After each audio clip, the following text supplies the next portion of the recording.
expansion fees going up 150x in 4 or 5 years, that sounds like a tech story. It's a women's sports story. And this is, again, I tweeted it out. I got savagely trolled in 2020 when I said this was the case. Which is why I had to bring it up. It went viral. I saved all those tweets from all the haters who said I was an idiot, no one watches women's sports, you're gonna lose all your money. And every time we hit another revenue milestone, I tagged them and thanked them for the motivation.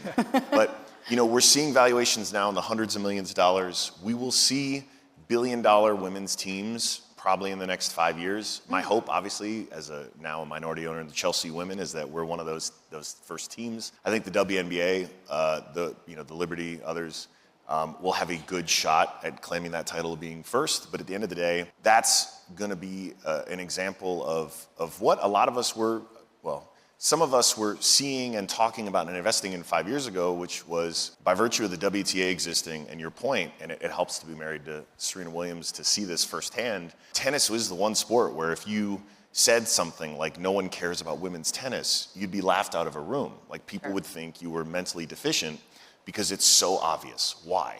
Because at the end of the day, in capitalist society, ball don't lie. And in this case, it's money, it's revenue. If you look at the television revenue, and probably my favorite stat is that more Americans to this day watch a US Open final for the women than a US Open final for the men. And again, they don't do that because of feminism, they don't do that because it feels good, they do that because it is great entertainment, it's great content.